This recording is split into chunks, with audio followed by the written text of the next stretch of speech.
What's up, it's BT here, and I was really excited to make this video because I think this marks a new era in keycaps with the release of this Cherry Taro PBT keycap set. Now this just isn't a clone or a copycat, but it's an actual PBT set run by the original maker of GMK Taro, P-Wade 3. I think this is great because it allows keycap makers the ability to get their art out faster, and on the flip side, we the customers don't have to wait 3 years for that GMK set to drop. So it really got me thinking about the quality differences that we would see between the original GMK set and this new PBT keycap set.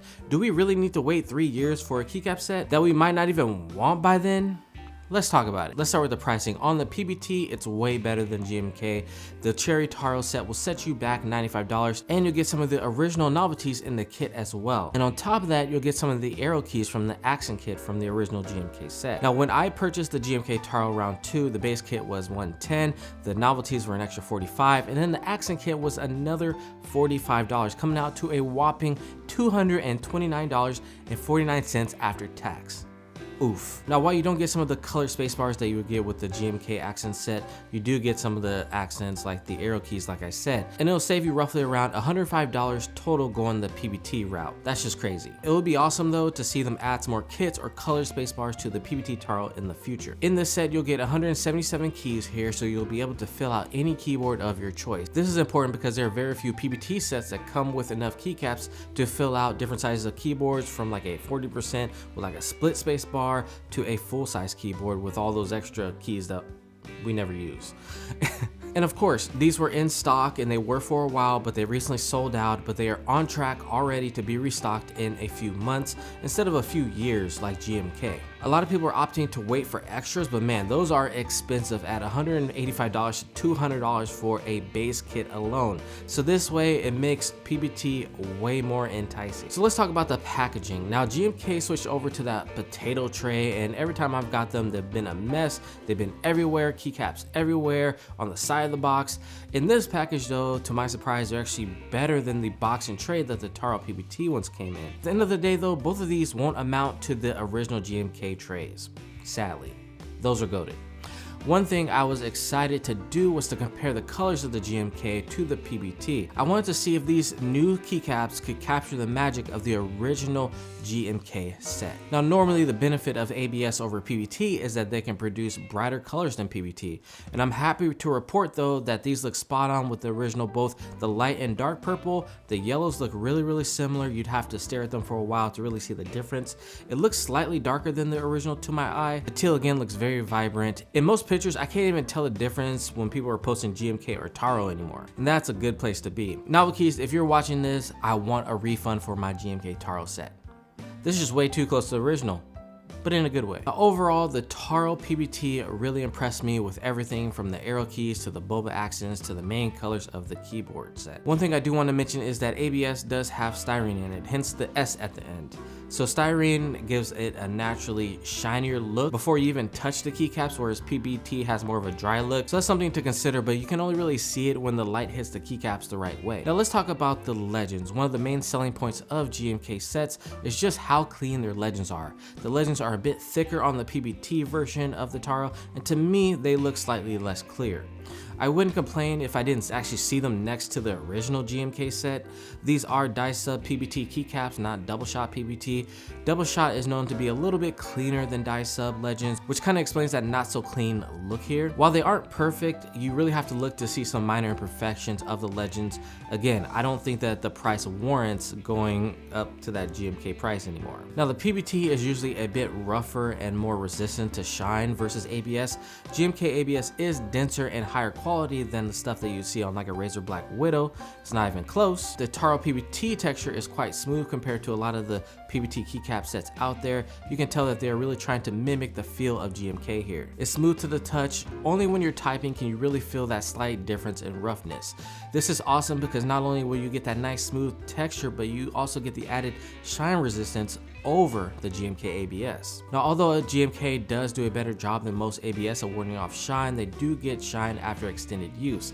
Some people like that worn and used look.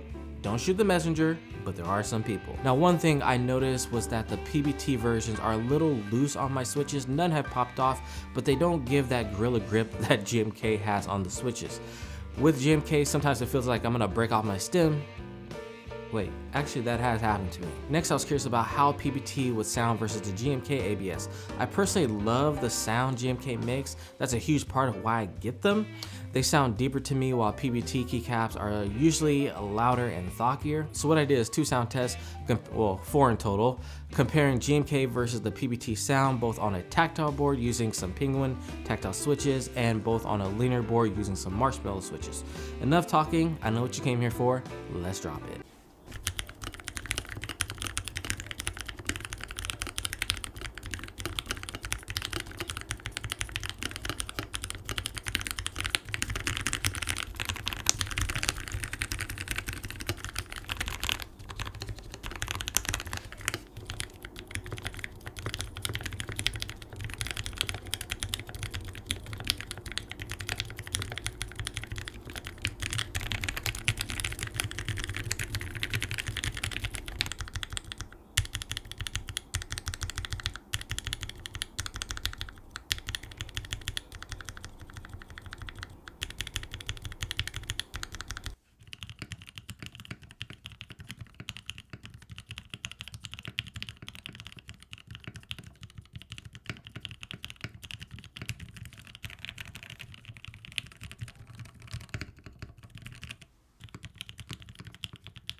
So could you guys tell the difference between the two? I could tell a slight difference between the two. The GMK keycaps sound a little bit deeper sounding, and the PBT keycaps are a little louder like I originally anticipated. Now, typing on the GMK keycaps felt a little more poppier and heavier, while the PBT keycaps felt lighter and crispier. Is it enough of a difference to warrant a 2-year wait? Not a chance. The PBT sounds good, especially for the asking price. So in conclusion, it will be interesting to see if more keycap creators and vendors go this PBT route. It will thwart off those pesky clones and get sets out to the consumers faster. There are some sets I do feel like will look better on GMK, like Mito Laser, because of that neon pink red. On PBT, that might look a little dull, but I'm willing to be proven wrong at this point, especially if they are coming at the quality that these PBT Taro ones came in. And for sure, if they can get it to us within a few months instead of a few years. That's an absurd amount of time to wait for some plastic. It is. And the price is just way more affordable as well. I think I mentioned that a few times already. Yeah, hopefully we see this trend continue this year. The only downside I really see for some is that more availability means less exclusivity. And some people love that about this hobby. I don't really care personally if somebody has the same set as me. In fact, as a reviewer, as somebody that shows off a lot of stuff, I would love for you guys to create the same looks that I'm creating. So I love this idea. I'd love to know what your thoughts are on this topic though. For $95, this just hits that nice sweet spot for most people, and it's more justifiable than that $185 to $200 for the GMK sets. I think we're in a new era of keycaps, and it'll be interesting to see how the rest of this year goes. Wherever this leads, I'm down for the ride. It's been your boy BT. Don't forget to like, share, comment, and subscribe, and I'll see you in the next one. Peace.